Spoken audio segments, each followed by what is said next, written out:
team, welcome back to Doing It at Home. I'm Sarah. And I'm Matthew. If you have thought or asked yourself any of the following, can I really do this home birth thing? I don't know if I really feel confident to have a home birth. Then you need to watch this video because we are giving you 3 tips to boost your confidence before having a home birth. And stay tuned to the end because we're going to give you a bonus tip. The number one thing that both Sarah and I wish we had done when we were preparing for our home birth to help us feel more confident. So stay tuned.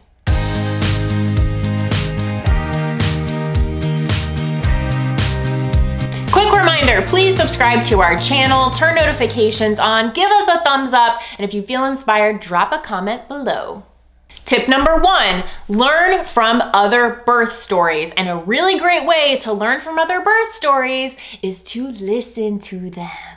There is so much value in learning from other people's experiences, especially if you're like us and you are new to home birth and essentially don't know anyone who's ever had a home birth, to hear people's real life experiences. And then especially when there's some similarities and you hear about other people who might have similar life situations as you, similar pregnancies, or you have similar birth plans, there is so much knowledge to be gained there. And when you listen to people's stories, you get to hear how they processed things that might be fears of yours or things that you've been questioning, or you get to hear how they worked through different scenarios and ultimately created an outcome. So a lot of it is just getting into that energy of hearing about empowering home birth stories. And they serve as great examples. So things that you can take away from that you want to do or maybe not do. There's so much to be said about listening to home birth stories. Yeah, and perhaps you, like us, have had a lot of scripting of very potentially traumatic or chaotic birth stories from the things that you've seen on TV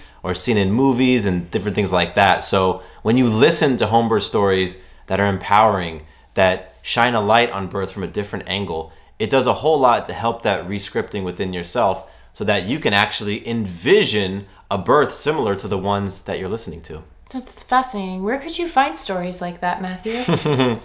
Doing It at Home podcast. The Doing It at Home podcast. So if the tip is learn from other home birth stories, listen to them, well, we have a place for that with over 350 episodes as examples for you to listen to. So if you have not heard of the Doing It at Home podcast yet, or you have not listened, or you have not listened to this week's, check out the links below and listen to Doing It at Home podcast.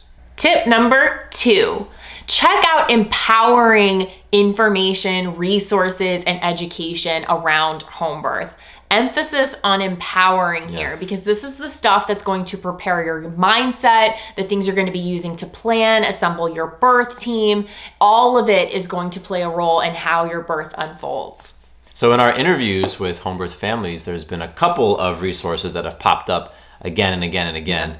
One is a book by Ina May Gaskin. It's called Ina May Gaskin's Guide to Childbirth. And the second is a documentary called The Business of Being Born.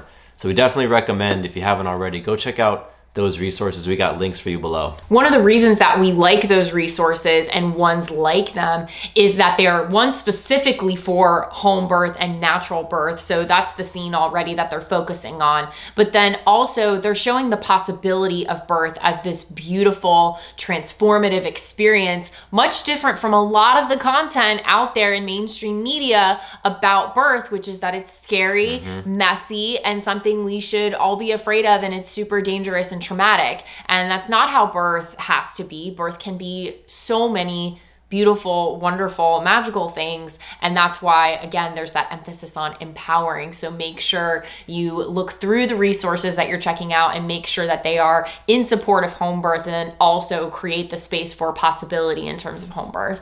Yeah, you just want to be mindful of the energy and the position that birth is being held by the resources that you're checking out. I mean, are they talking about birth as this natural process that unfolds and that we hold space for, or is it a medical condition that needs to be treated? And we're not saying either one's better, but we're just saying for you and for the experience that you want, think about that. Think about the intention and just sort of the space that's being held for birth in the resources that you're consuming. And to finish off this tip, we have another resource to share with you. Yes, we do. The Doing It at Home book. your guide to creating a confident and magical home birth experience. This book really encapsulates the whole spirit of doing it at home. The podcast, our journey, everything that we've learned from our own experience, as well as the thousands of hours that we have been in conversation with those about their own home birth experiences, thought leaders, experts, birth workers. It's all in here in a really digestible, really easy to read book. So not only does it chronicle our entire experience from choosing home birth to going through the challenges, the fears, the pushbacks to the birth itself, and then really tangible, really grounded tips for you to utilize and incorporate into your home birth planning experience. Yeah, it's all about helping you feel confident. So check it out. It's on Amazon, and you can also check the links below. We have digital version of it, audiobook, all that great stuff for you. And tip number 3, community. Community is so important for building that confidence, to build relationships, to build trust, to share experiences and resources, and to feel connected, because pregnancy and motherhood and parenthood can feel very isolating. And the way our world is set up right now and everything it's been through over the past year and a half, finding and being a part of a community is so, so, so important. And it can feel even more isolating if you're choosing home birth. I mean, you may not know anybody in your friend group or in your town or anything like that. I mean, that was the case for us. And so being able to connect with community, other home birth families, people who are asking questions. Hey, I'm feeling this way. What should I do? Hey, this is coming up for me. Where should I go? Hey, how do I find a midwife? And my doula said this. And it's so important just to be able to have people to ask questions to get support and all those wonderful things. And that's what community provides. And we have a solution for that too. Yes, we do. That is found in the Doing It at Home Birth group on Facebook. It's a private community of 3,000 plus members now, connecting daily, sharing resources, sharing their wins, sharing their struggles. And we've heard from so many members of the group that the group was an integral part of supporting them in their home birth. When we see those success stories, when we see those pictures pop up of those beautiful new babies, they have said, I couldn't have done this without this group, or this group was so instrumental in helping me to feel confident and prepared for this, or all of the stories that I've read, all of the resources that have been shared made all the difference. And that is just so awesome. It makes my heart burst with joy. And we hold a standard in that group. We want to make sure that it's about empowerment and love and support. So that when you join the group, which is free, that you're going to be surrounded with that energy, and it's a safe space. Yeah, that's exactly what I was going to say. So you can check out the group in the links below. Yes. As we said at the beginning of the video, we were going to talk about the #1 potential confidence boosters for us when we were preparing for home birth. So what was yours? So for me, the #1 thing that I wish I had done when we were preparing for our home birth to feel more confident was talk with other home birth dads.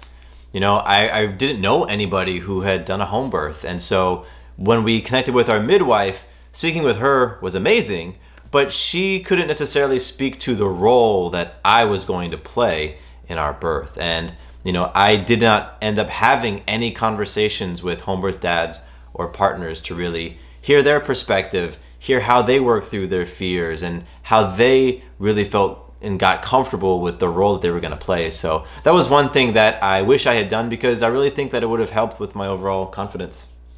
I would have, to steal our own tips, done every single thing that we mentioned today. I would have listened to home birth stories, which I did not. I would have read a little bit more, just absorbed more empowering home birth content. But at the time, I didn't really know what was out there. We didn't know what was out there. There wasn't that much out there like there is now. And I would have found a community of like-minded home birth parents who I could talk to. So to kind of steal yours a little bit, I would have had some more conversations as well, because I don't think I had one conversation with a home birth mom about her whole experience and what her birth was like. And I just think that, could have added some context and added a lot of confidence and helped me to feel a little bit more prepared and a little bit more connected to someone who had had that experience. Yeah, totally. And, overall, we had a completely magical, amazing home birth experience, and both of us ended up feeling confident and feeling prepared. Yet, there's always more that you can do. And I think for each of us, the the things that we're sharing right now, it's like it would have taken that confidence over the top to really help us to remain peaceful and just centered in the midst of all the different things that swirl as you are preparing for your home birth. And that's the space that we ultimately hold for you, that you feel that confidence, that you feel that peace of self. There you have it, our 3 tips for boosting your confidence before your home birth. Thanks for watching. Thanks for hanging out with us. Remember to subscribe, hit notifications, comment, and like below, and we'll see you next time. Peace.